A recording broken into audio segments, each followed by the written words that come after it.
All right. Good morning, good afternoon, good evening, everybody. For those in your room, if you have not signed into the Zoom room, I recommend and ask that you do.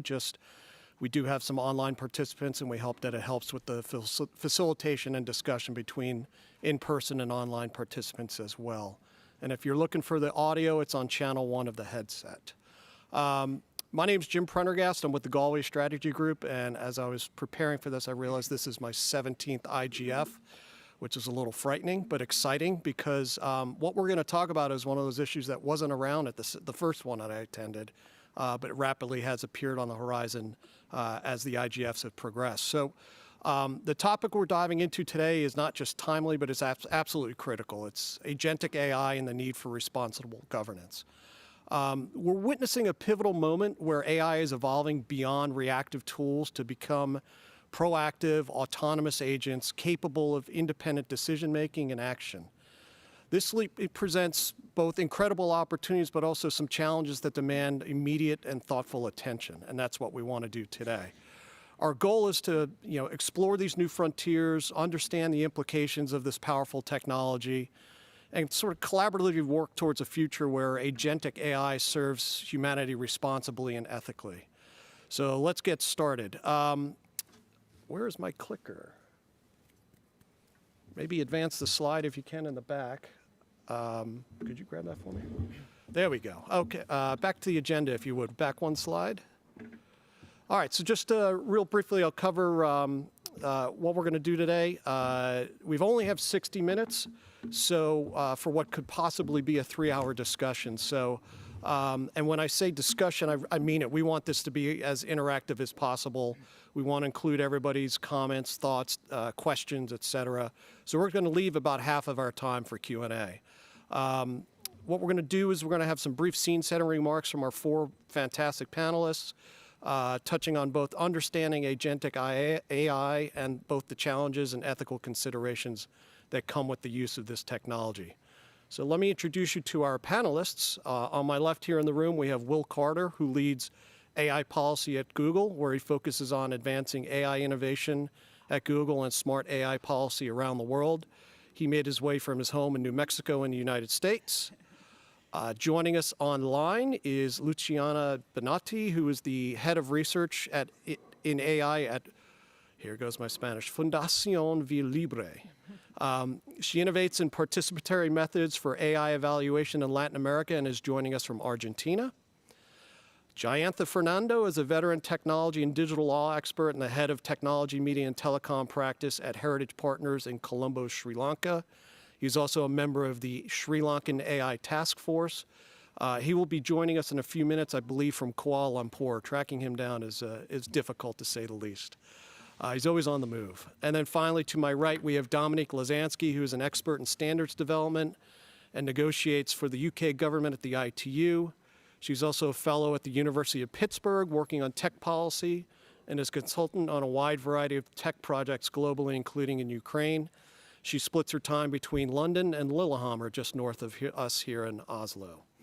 So to get us started, I'm going to ask Will and Dominique to sort of give us a brief intro into agentic AI, including the role that standards could play in responsible deployment. So, Will, you want to get us going? Thanks, Jim. And thank you, everyone, for joining us today.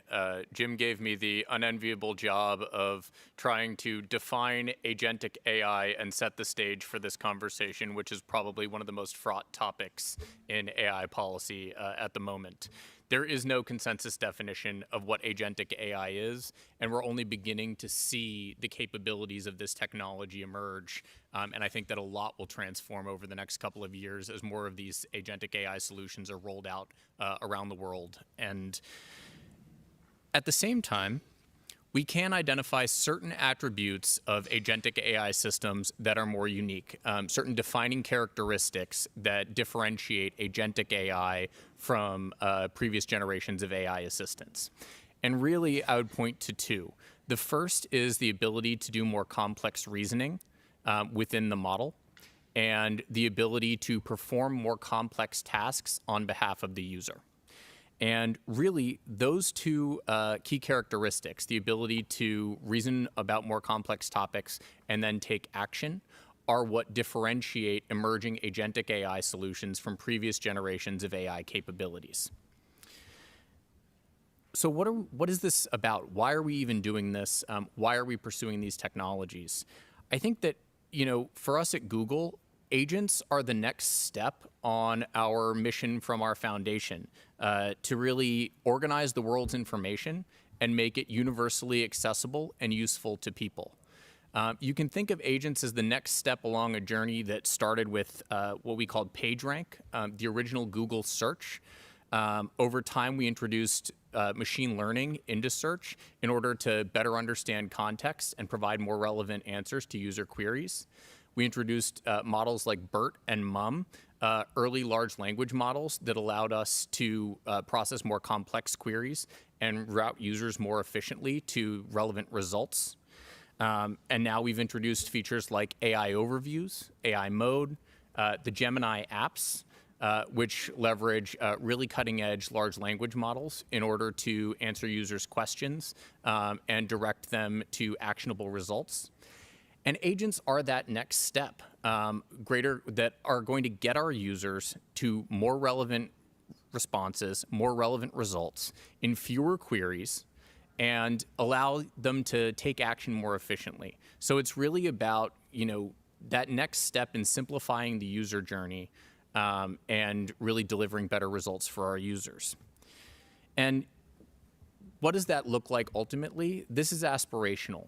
It'll take years for this technology to get to this point, but we'd like to see a world in which AI agents can pick up a lot of the day-to-day mental load of our day-to-day tasks. So I'm a parent. I imagine most of the parents in the room would love if they had a virtual assistant that could manage pickups from after-school activities, meal plan for your family based on their eating preferences and needs, help to manage the family budget and, with your permission, pay your bills, and identify an SUV that can accommodate 3 car seats, but also fit into cramped urban parking spaces, and find it at a local dealership in your preferred color. All of these little things are things that I think that agentic AI will hopefully be able to take off our plates, allowing us to focus on more interesting and complex tasks and the things that are most important to us. So that's the positive vision, and really that's where we see this technology going. And I'll pass it over to Dominique to talk a little bit more about the implications. Thank you. And actually, Will, you bring up the point that I think agentic AI started in the 90s with search and the human agents, right? Yep, absolutely. It's something that I was thinking about recently, so thanks for bringing that up. So I'm going to talk a little bit about standards, AI standards, because we've heard a lot about AI here, AI in governance, AI in regulation, AI, as an issue for WSIS. And I just want to talk about the sort of bedrock for all this work that Will's doing at Google, or indeed that we're experiencing when we actually are using it. And as Will said, because he keeps stealing my thunder,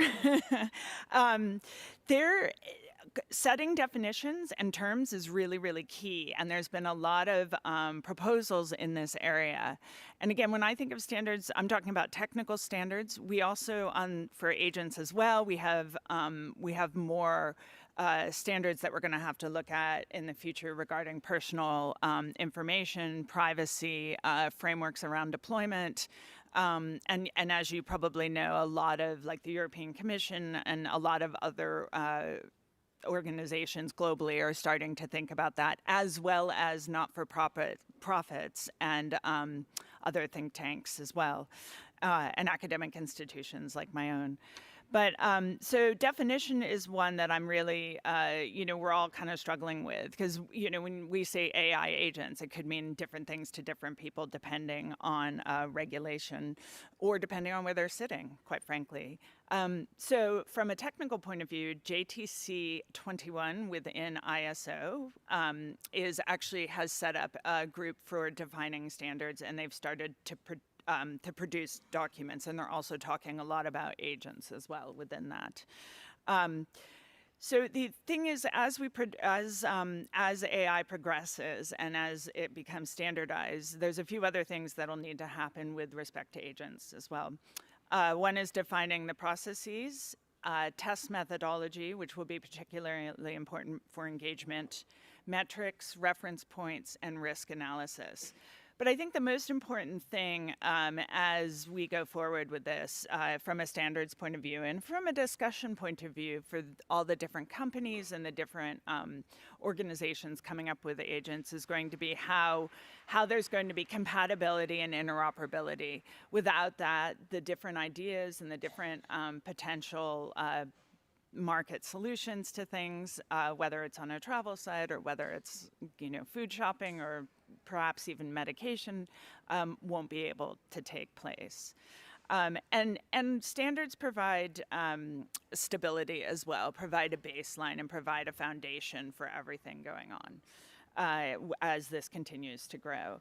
And I just wanted to highlight from a UK perspective where I'm from and where I work, there's a great organization called the AI Standards Hub that just put on a AI Standards Summit.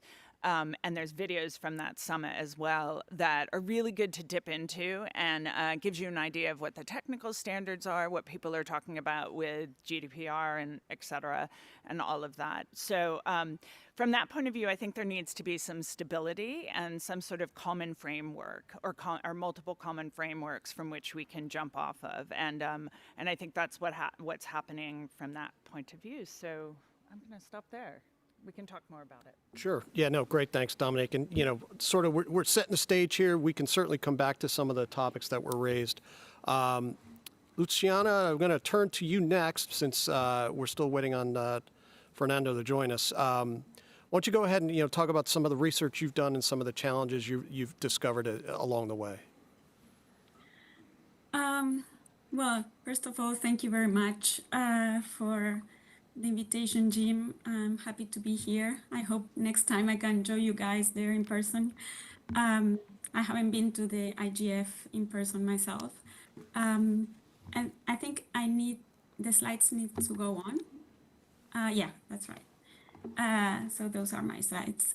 In fact, I wanted to share something, and it's my first reference there, that is very related to one question that was just posted in the chat by Tinuat from Nigeria on human workforce. So I wanted to share this recent study by the Social and Language Technology Lab at Stanford. I wish we had a similar study for Latin America and also for Africa, Tinuat.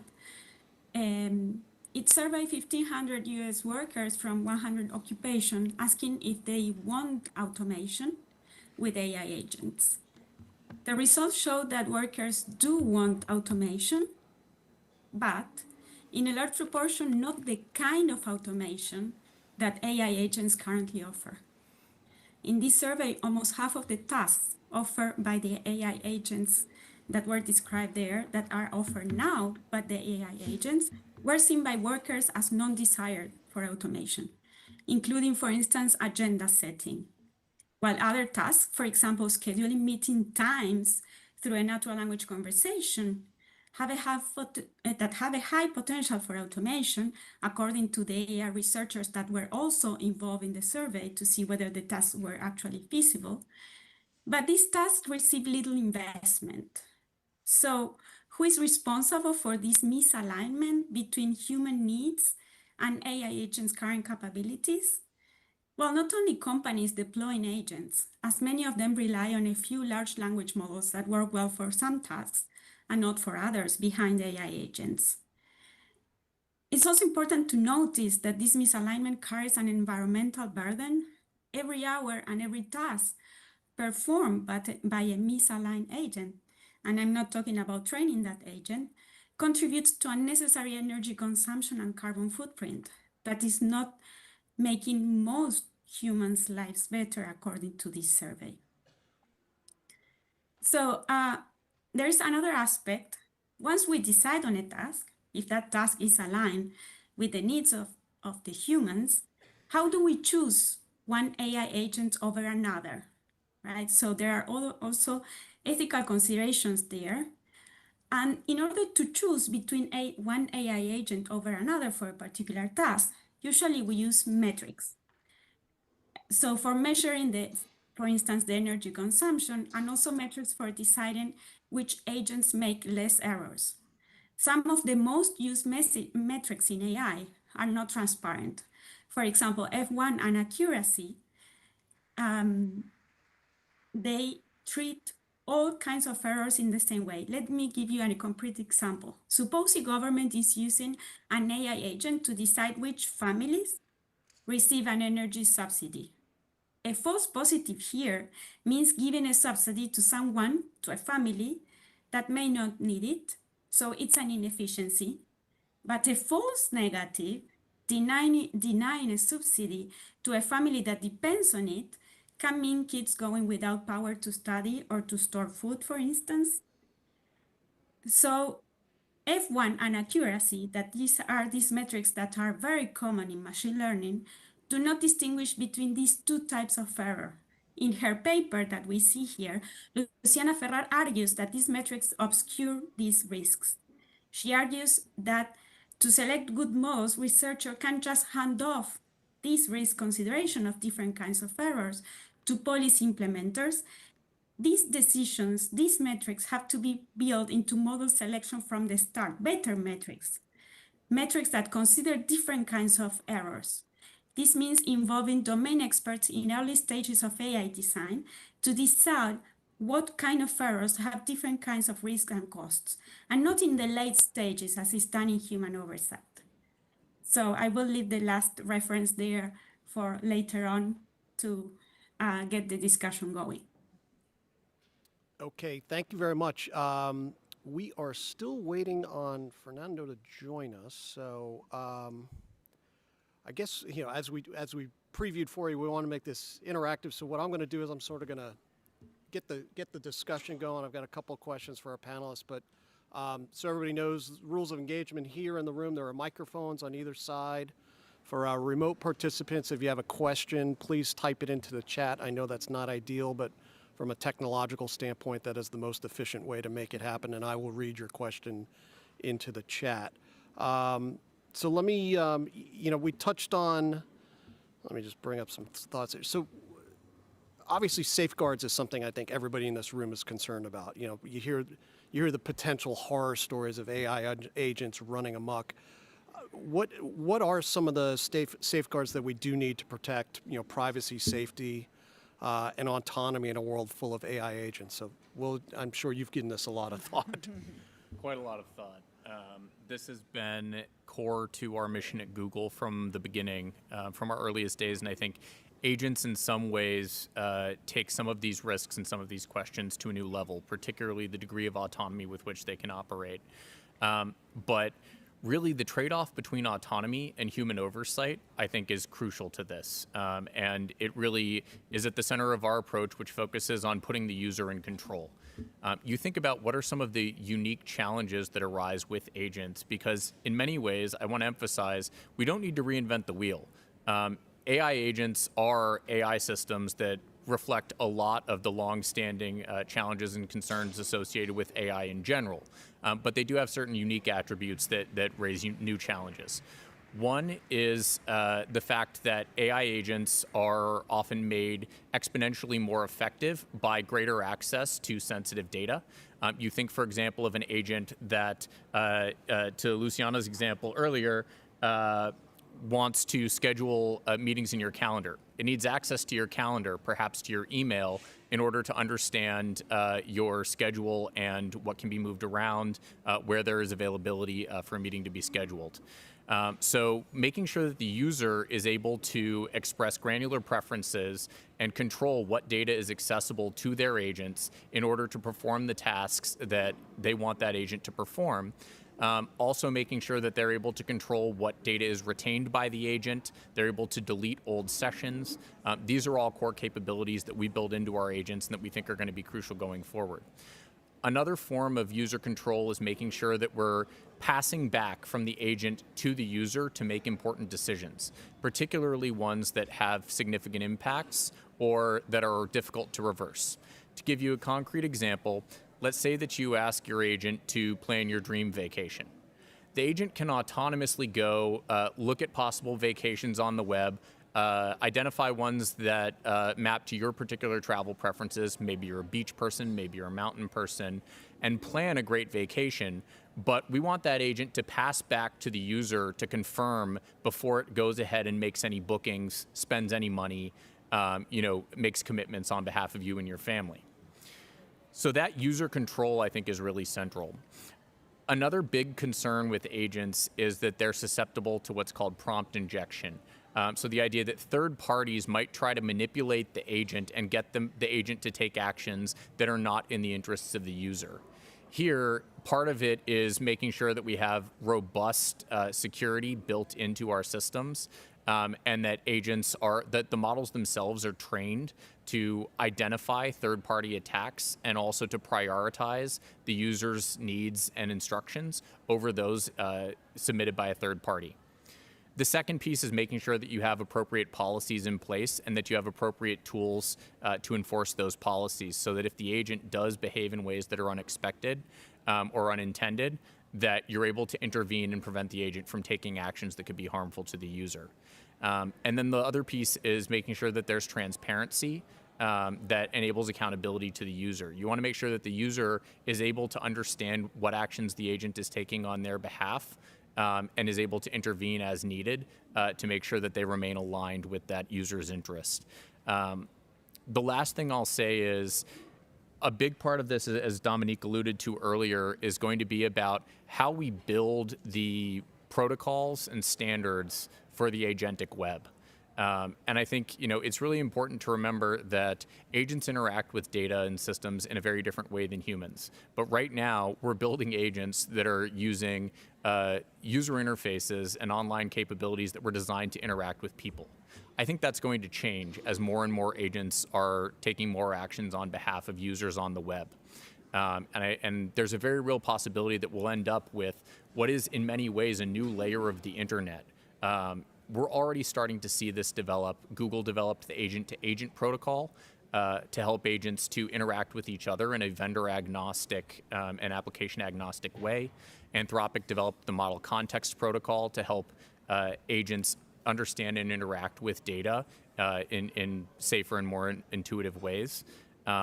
This is going to continue to be an area of active research, and I think it's going to be really important. And then finally, there's the actual governance and regulation layer, which is going to be critical. A lot of this is already stuff that we're putting in place. You look at landmark legislation like the EU AI Act, and as I said earlier, it addresses many of the common concerns about artificial intelligence that apply to agents as well. But we will need to continue to look at this space going forward and figure out where additional legislation that's specific to agents is needed, and make sure that we're putting good policies in place. Thanks, Will. Luciana, you want to add to this? Sure. So apart from privacy that we already mentioned, I also wanted to talk about biases. And here I wanted to share a real case that happened, that also I had the reference before in the slides on a paper that we wrote with my team. This is a real case that I want to share with you, but like this, there are many similar ones, because we did a teacher training on AI agents for 500 teachers in secondary school in Argentina from all different subjects at high school. And so for this, we created a methodology that is called HESEIA, that is an evaluation methodology, a critical evaluation methodology for agents constructed with language models. And so at the particular public school in Argentina, high school teachers developed an agent for career guidance for students for choosing a degree to pursue at the university, using a well-known LLM API that we provided an interface for them to use it more easily. And they discovered that this agent tended to recommend degrees that usually have lower tuition fees. So this was something recurrent. So it was recommending careers with lower tuition fees to low-income students. However, in Argentina, for the moment, most universities do not charge tuition fees. And so this kind of, so it didn't make sense for the agent to recommend careers that do not charge, that do have a lower tuition fee. So this emergent bias can have long-lasting effects on the students' lives. And like this one, we found many other cases. This is one of the points I wanted to raise. And the other one is a question more to the audience, right? To ask ourselves. So when we have AI agents to automate a task, who is going to gain the profits from that task being automated? So I think that's a very important discussion when we are talking about automation. Thank you. Great, thanks. And thanks for posing a question to the audience. And I'm looking at the audience because the microphones do not have anybody standing at them. So now's your chance. Dominique, you want to add something to this? And I'll just let everybody know that Jayanta is dialing in now. So Fantastic. That's great. Good. I just wanted to sort of touch upon things which both Will and Luciana mentioned. One is security, and one is actually just ensuring a secure environment, a secure development environment. From a technical point of view, a secure deployment environment. Iteration, testing, and all of that is something that's going to be really, really key because the attack surface is going to be quite large. And I think it'll be ever more important to make sure that there's shared practices even among different companies about how that they're doing that to the best that they could share that. I think the other thing that I just wanted to mention that's off the back of Will's point about creating another layer of the internet, so to speak. I think this AI and agents in particular are going to challenge all of us to think about education differently. So to think about how we are educating our kids, or how the schools or any kind of environment that we're in changes how they describe how to use the internet, or how to get online, or how to interact with different things. So there's definitely an education piece. That's a long-term thing, but it's something that's going to really be needed in light of all of this, in light of this huge step change as well in the economy. okay, great. Thanks, Dominique. So we do have Jayanta Fernando, who has joined us, I believe, from Kuala Lumpur. It's kind of tough coming in 20 minutes into a discussion, but let me catch you up real briefly. I think a lot of what we touched on is talking about sort of misalignment, some of the unpredictable behavior, some of the challenges that come with AI agents, as well as, some of the benefits that come. But Jayanta, you were a former government official in Sri Lanka. Now you're working with governments all over the world talking about these issues. You're on the AI task force there in Sri Lanka. So maybe from a, government perspective, if you can, how are they thinking about looking at AI agents, and, what role do they want to play in the rollout of those? Thank you, Jim. And can you guys hear me? We can, yes. Oh, thanks.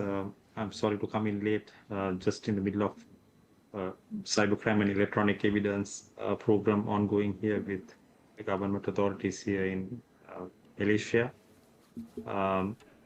Just to home directly into your question, I just want to emphasize that at a very early stage of adoption of AI-based systems in private sector, as well as some parts of government in some of our countries, mostly the strategy is centered around building blocks or basic AI governance kind of tools. So the way I see regulatory intervention in my country, in Sri Lanka, evolving is with the objective of developing a regulatory roadmap.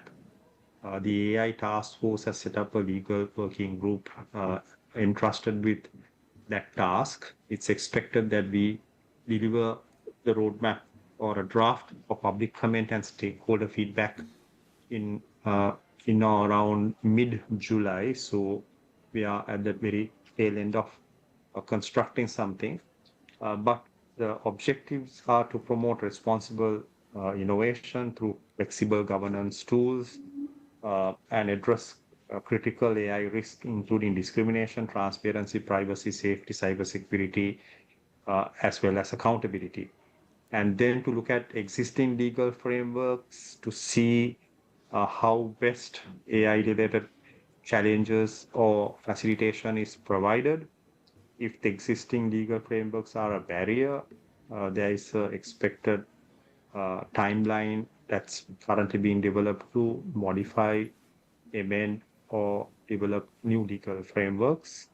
And in doing new potential legal frameworks, the AI legal working group of the task force has identified both the risk-based hard law approaches to soft law approaches.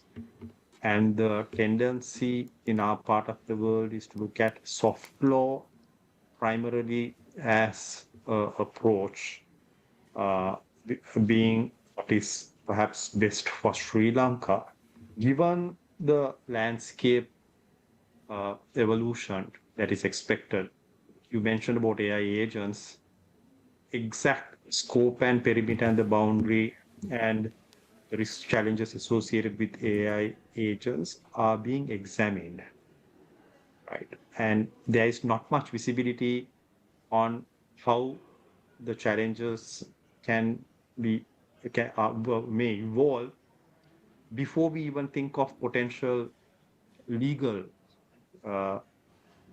regulatory steps. In Sri Lanka, we don't want legal regulatory steps to be an impediment towards innovation. And finally, I would like to simply say that the roadmap is focused on fostering public trust in AI system and to align with international development of standards. And in that context, a lot of expectation is in relation to global harmonization. We know that Japan has adopted a very proactive, forward-thinking legal regulatory regime that seems to be more aligned to our thinking. However, the policymakers back home are even considering looking at NIST and other standard-setting bodies for guidance in this area. Thank you. Great, thank you. So one of the things I picked up from what he was saying was, the consultations that governments are undertaking. Will, I'm sure you participated in plenty of those, both in the U.S. and around the world, and I'm sure Luciana as well and Dominique. I mean, what are some of the common themes that you're seeing as you're talking to governments about, what questions do they have, what resources do they need, and what role can both the private sector, civil society, and the technical community play to educate policymakers about the best way to approach this? Dominique, you want to maybe jump? Go ahead. Will's always. Sure. What are governments asking about agents? Frankly, the biggest question that I get about agents from government officials right now is, what are agents? And I think that, as I mentioned earlier, that is, the hot topic of the day. I also get a lot of questions about, what really is different about agents and what do we need to think about differently, which I addressed earlier. But I do think that another kind of family of questions that we're getting from governments is, what are the implications of this agentic evolution of AI systems for the broader ecosystem? You think about, for example, the implications for the broad world of cybersecurity outside of AI cybersecurity or agentic cybersecurity itself. One of the defining paradigms of modern cybersecurity practices is bots are bad. That's generally the assumption, and we prevent a lot of malicious activity online by blocking identifiable bot activity. As agents, which act like bots online, and look like bots to a lot of cybersecurity systems, how do we actually enable them to do their jobs while also making sure that bad bots continue to be prevented from causing harm? This is going to be a much broader question. There's a lot of really interesting academic research actually going on right now to understand how we differentiate between bad bot behavior online and good agent behavior online. How do we actually identify the two? But then there's also a lot of work being done on how we authenticate agents, how they identify themselves to third parties, developing those standards that Dominique talked about earlier. The other piece that I'll flag that we are hearing a lot from governments is they want to understand what is the vision for agents, what is the positive goal, what is it that we're trying to accomplish by rolling out this technology, and how does it actually work under the hood.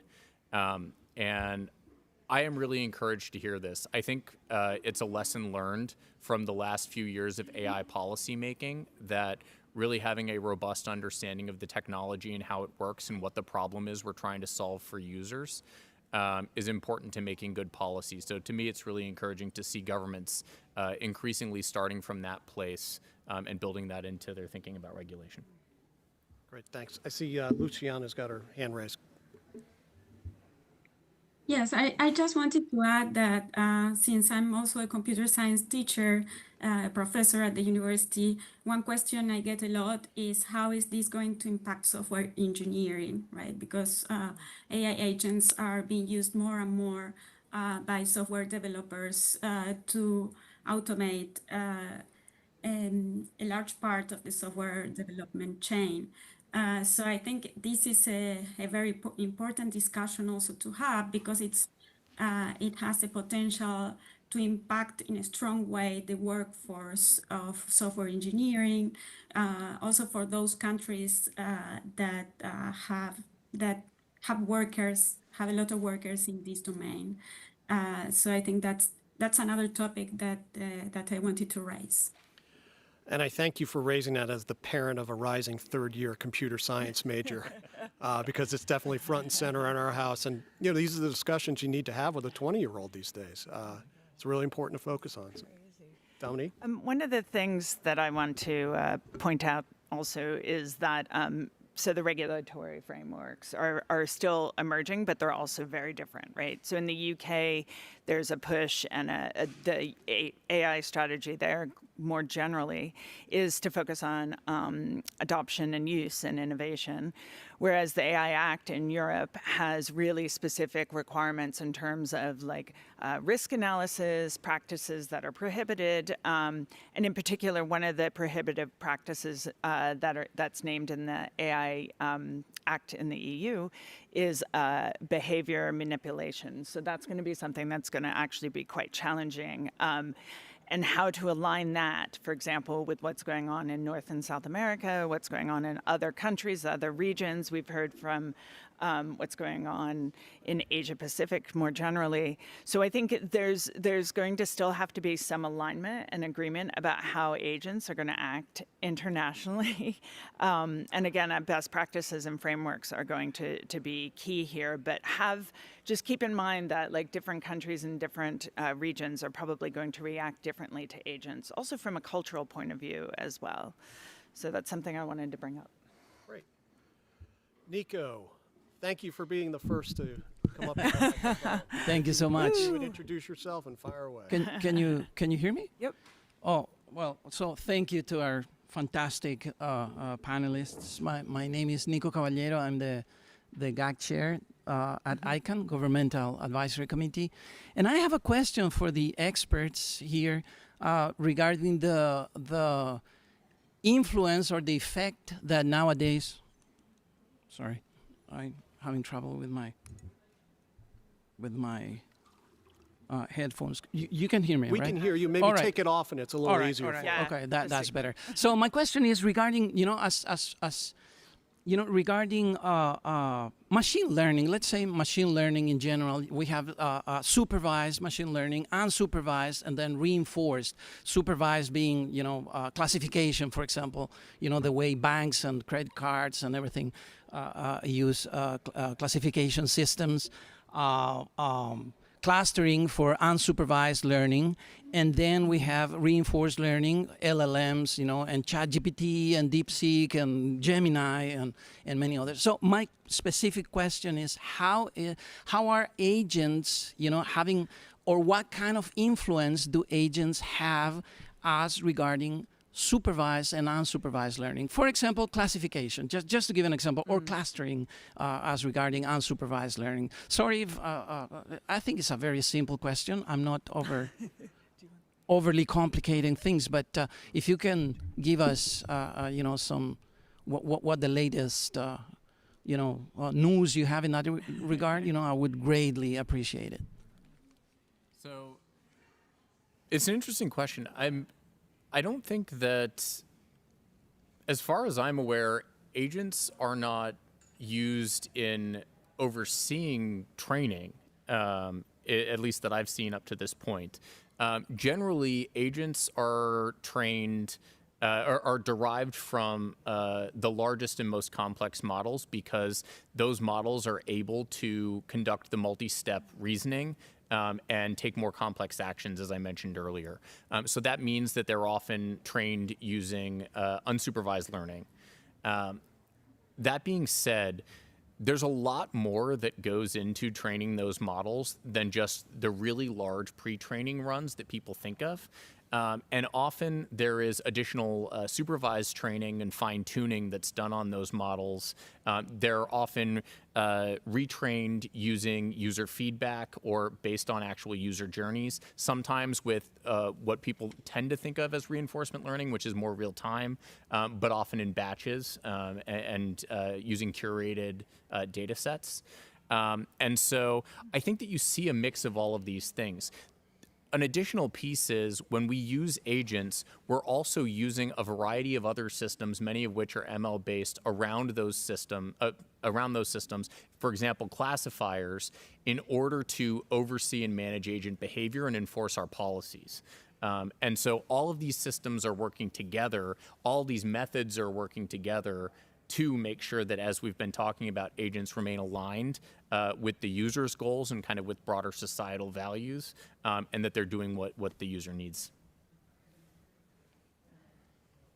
So that's really interesting, because you have to think of it as a real complex system, right? It's not, so as humans, we're used to thinking of things as very linear, very sort of one-to-one, but I think it's actually more complex than that. So it's really interesting to hear from you about that. Luciana? Yeah, I just wanted to add that, well, all machine learning algorithms and agents and supervised learning, everything is developed also by people, right? And that these people are the programmers, the machine learning engineers, and so on. And these people are using AI agents, as I mentioned before, to help them program. So in a way, it's influencing also what they do. And something that is important in this, if these people that are doing this job are pressured in their work to maybe hand in their work before they have actually time to read it, that's also a risk, right? Because there could be code inside what they are building that is not that maybe they don't even understand, right? So we don't know what the implications of that are going to be when that software gets deployed. Great, thank you. I notice we have a question to the left. You just introduce yourself and let us know. Great, thank you. So my name is Richard Wingfield. I work for a sustainability consultancy called BSR in the tech and human rights team. I wanted to ask a question which touches upon a couple of points that Dominique and Will made, which I think is around how agentic AI will change the way we use the internet and technology. And I thought the examples you gave at the start, Will, of the use cases, things like managing your budget, doing your shopping, buying a car, you sort of said we can do less of that and do more important things. And actually, I think you could reframe those as saying things like financial management, thinking about your children's health and well-being, being able to critically assess options and make a decision are all quite important things that we do as humans. And so I guess my question primarily for Will is, if we're thinking about the way that agentic AI may affect our ability as humans to analyze, make decisions, think, that kind of thing. And policy is not going to be able to catch up with that for a while. How are companies like Google thinking about that as part of their responsible AI development? And maybe to extend the question to Luciana and Dominique, what do you think should be the technical or policy interventions that might be needed to complement companies' own considerations on that aspect of responsible AI? That is a great question. And first off, I'll say I completely agree that thinking about your family's finances, about your children's health, is absolutely critical. I mean, like I said, I'm a parent. I think about this stuff all the time. I think the idea here is not that you don't think about those things, but that I can spend more time thinking about, for example, the kinds of foods that I want my child to be exposed to early in their life, understanding, the many competing opinions about exposure to allergens, for example, and all of those things. I can spend my time really understanding those issues and making informed decisions about what I want my child to eat, as opposed to spending my time writing out the actual grocery list itself. Now, that doesn't mean that I don't want to be making sure that the groceries that my hypothetical future agent is buying for the family and making sure that they actually reflect my values and my preferences. But it's just a lot of that kind of very menial, basic day-to-day load that is embedded in those activities is stuff that I think can be taken off of our plates. The human doesn't go away. The human needs to be at the center of these processes, but it allows us to be a little bit more strategic and hopefully take some of the pure kind of mental weight that we feel out of the day. I will say that for us at Google, making sure that the user has the opportunity to express their preferences, not just in the user journey, but in how they set up their agents and how they set up their accounts is really important. That's why in your Google account, you have the ability to determine what types of data are available to Google AI systems and to Google agents that you're interacting with, which ones that you want to choose to use, the types of use cases that you want to choose. So really empowering the user and putting them in the driver's seat is the most important piece of this for us. Just also I'm just going to make a quick point, and that is, thanks, Richard. Always great questions, and we could probably talk about this for hours, to be honest. But we have 10 minutes left. Yeah, 10 minutes and 25 seconds. I think there is going to have to be a bigger piece in terms of education for policymakers as well and government. They don't even know how the internet runs. Now, I'm not saying that about Nico, because clearly, no, but on a more serious level, I think that there needs to be more engagement and interaction, because these systems, as well as really eloquently said, are so complex, right? And I think that's going to have to happen. There's just going to have to be more relationship building in that area with all stakeholders, not just, the private sector engineering, but civil society has a part to play with that too. And I think that's going to be key in order to develop the right kind of interventions and see what happens. Okay. Luciana, did you want to come in? I think it's Lab who has the hand up. Okay. Was before me. Yeah. Yeah, I'm not sure. It keeps coming and disappearing, so I'm not sure. There was a hand raised and now it's gone. But there is a sort of related. There is a question in here, and I'm going to paraphrase it. Essentially, when dealing with things like healthcare, really sensitive personal information needs to be super secure. How secure are these AI agents that are dealing in this particular space? And can they be trusted not to compromise your personal information in one way or another? I mean, that's a great question. And that's something, it's not just about the technical aspect and about the risks and about the sort of all of the potential DDoS attacks and the attack surface and everything like that. It's also about ensuring, and the AI Act in Europe does this. They have a risk analysis and a framework in risk reporting that actually has to describe the risk that is available or potential risk that's available, but also any issues, any breaches, any attacks. And I'm afraid we'll probably see quite a few of them, but so far I think with the baked-in security of internet protocols and other evolving security, security developments on different layers of the internet so far that that things are moving in the right direction. But I guarantee there is going to be some issues. Luciana? Well, I completely agree there that we will see some issues. So as an NLP researcher, we know that large language models, when they use private information for training, they can repeat that information at any point, even if there is no particular attack to extract that information. So there's no way to ensure from the technological point of view that that information is not disclosed to someone that it shouldn't be disclosed to, unless that information is not used for training. The problem is that since there's a lack of enough data for training systems, especially in domains that are sensitive like healthcare, is tempting, let's say, to use information that is not properly anonymized for training purpose. And the problem is that if the information is in natural language, it's in fact impossible to completely anonymize it, because we can identify names, we can identify addresses, personal identification numbers, but there can be private information that is not expressed in any of these formats, or that combined with other information makes a person identifiable. So this is, from a technical point of view, this is a problem that at the moment has no solution.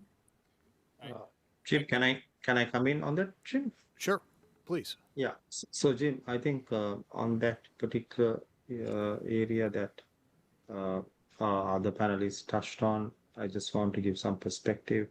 While I tend to agree with both of them, my view is that generally most of the data protection laws tend to cover the use of personal data and processing them in an agentic AI agent environment may constitute or trigger perhaps the various regulatory regimes governing or regulating processing personal data.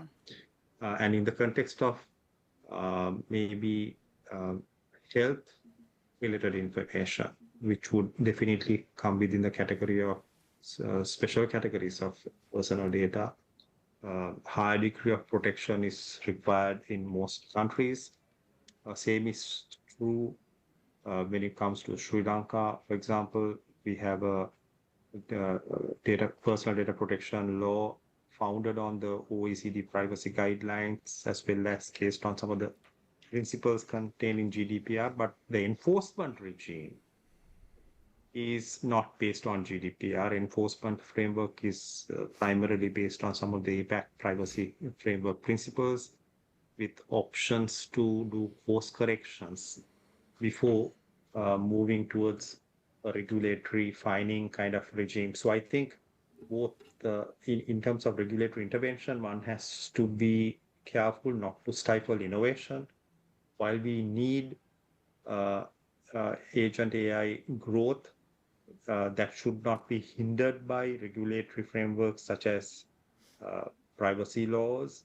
Privacy laws should provide the platform for course correction to address the grievances of those individuals whose rights are affected, and more so in the area of personal data that might related to health related information. So the clear boundaries and striking the right balance is an approach that we are looking at, and that's where I believe a kind of a light touch regulatory, a soft law approach with some kind of policy guidance in this realm may be more appropriate, but we still do not have a standardized international response in this area. Thank you.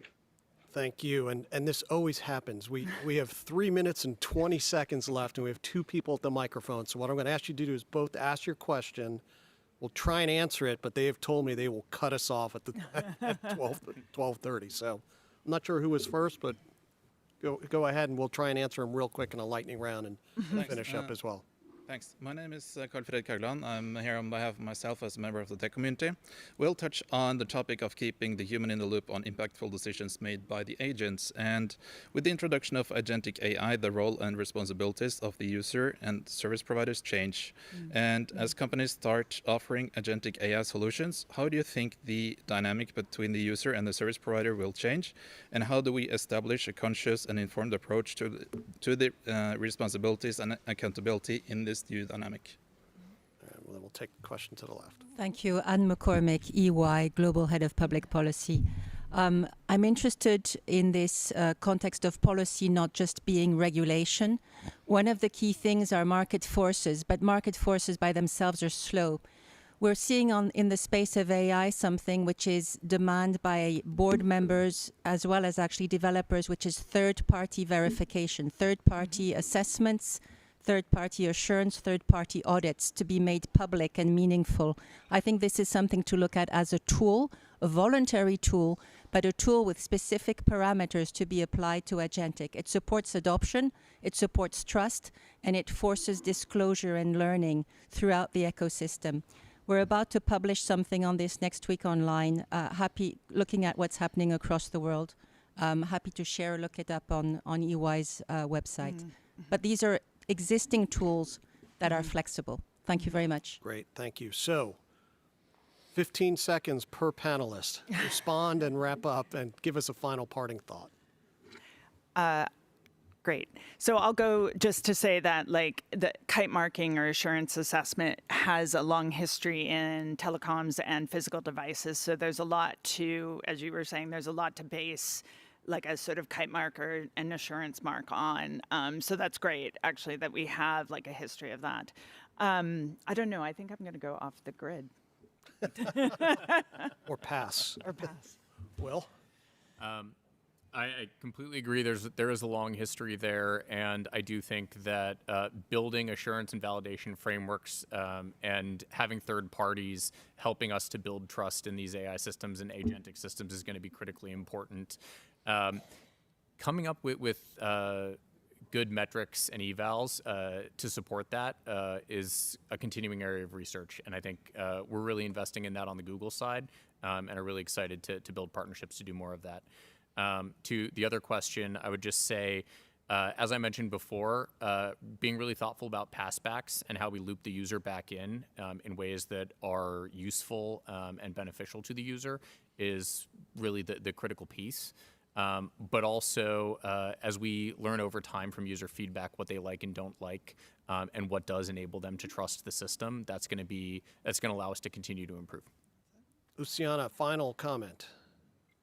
Yes, so I completely agree with this last question. So third-party assessment is crucial. And I leave the audience with a question. So how can we credibly work towards a future where this third party is made up by the most affected, the workers, the teachers, the students? These are the most affected that we are seeing in Latin America.